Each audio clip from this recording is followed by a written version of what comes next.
Hình ảnh ở trong clip này là một cây tróc bạc cẩm thạch đã được tôi trồng khoảng 9 tháng.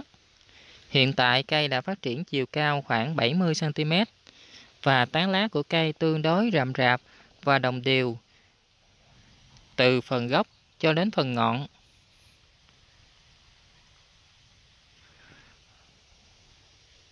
Đồng thời màu sắc của lá cũng tương đối nổi bật giữa những mảng màu trắng và màu xanh.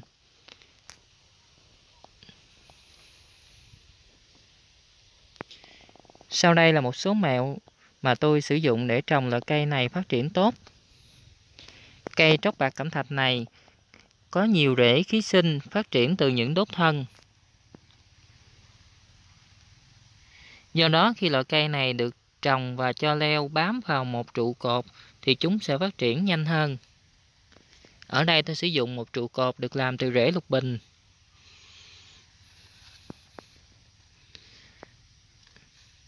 Và gần như ở mỗi đốt thân thì rễ ký sinh đã phát triển và bám chặt vào rễ lục bình này để hút nước và dinh dưỡng.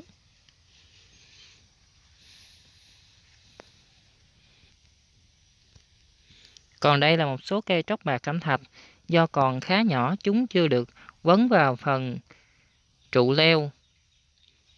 Ở đây ta có thể thấy rất nhiều rễ ký sinh đã bắt đầu phát triển ra. Nếu như không cung cấp cho cây một trụ để leo thì chúng có xu hướng sẽ bò trường dài trên mặt đất và cây phát triển chậm. Ví dụ như ở đây có thể thấy chậu tróc bạc cẩm thạch này đã phát triển với chiều dài khoảng 50 đến 60 cm, nhưng tôi không cắm trụ. Do đó chúng đã bò trường dài trên mặt đất và phần lá có kích thước nhỏ dần về phần ngọn, trong khi phần lá ở gần gốc to lớn. Những cây như thế này đã bị giảm giá trị thẩm mỹ rất nhiều.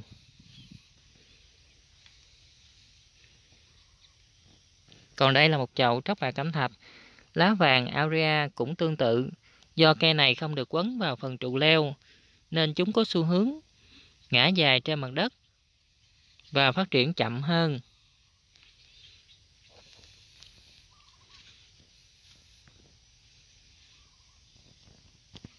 Còn đây là một số cây tróc bạc cẩm thạch đã được tôi cho quấn vào trụ leo khoảng một tuần lễ.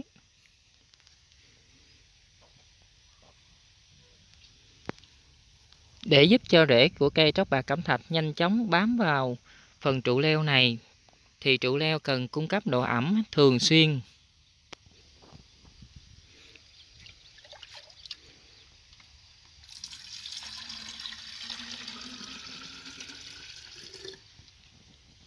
Chỉ cần cho một ít nước vào bình tưới và phun sương thường xuyên vào phần trụ leo này. Trung bình mỗi ngày tôi phun sương khoảng 3 lần.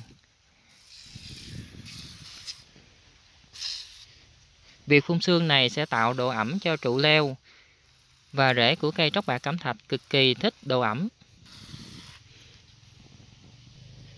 Do đó rễ sẽ nhanh chóng phát triển dài thêm.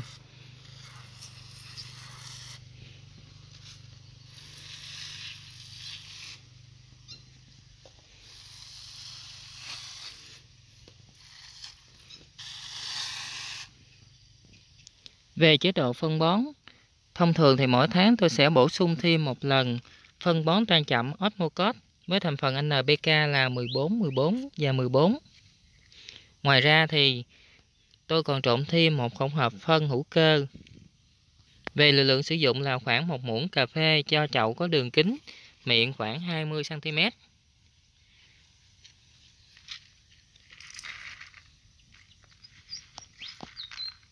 Lượng phân này sẽ được rải ở xung quanh thành chậu.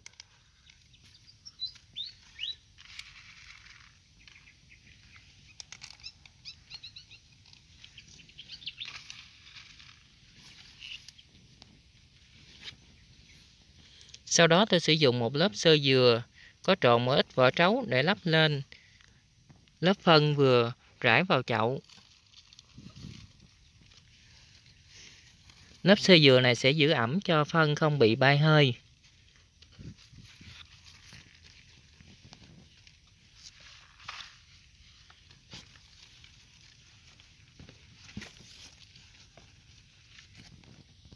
Ngoài ra, để giúp cho tán lá của cây tróc bạc cẩm thạch được phát triển dày dặn, thông thường khi cây phát triển chiều cao lên khoảng 20 cm, tôi sẽ tiến hành bấm ngọn một lần. Ở đây có thể thấy, bắt đầu từ phần gốc lên khoảng 10 đến 20 cm đã được tôi bấm ngọn một lần. Phần ngọn được sử dụng để giâm cành. Từ vị trí này thì cây có thể phát triển thêm khoảng 1 đến 2 chồi non mới.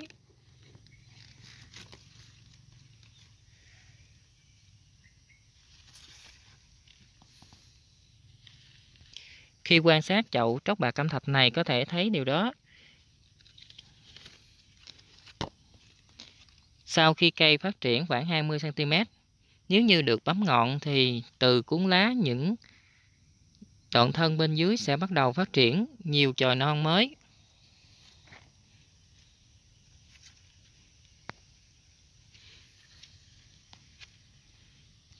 Mỗi chồi non này sau đó sẽ phát triển thành một đoạn thân mới, từ đó làm cho cây trở nên dày dặn và nhiều tàn, nhiều lá hơn. Khi quan sát cây tróc bạc cẩm thạch này, ở phần ngọn có một số đọt đã được tôi cắt bỏ 10 ngày và bắt đầu phát triển chồi non mới.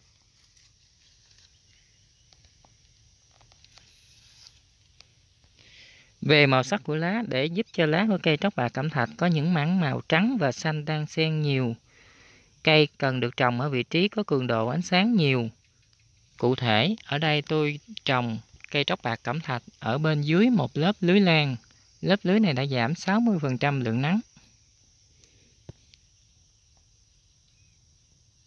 Cường độ ánh sáng có tác động đến lượng cẩm thạch có trên lá, có thể nhìn thấy rõ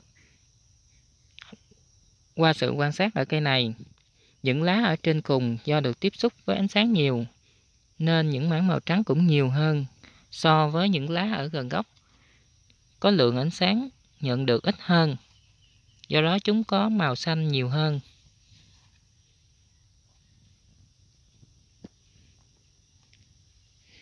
Trên đây là một số mẹo nhỏ để giúp cho việc trồng cây tróc bạc cẩm thạch được phát triển tốt.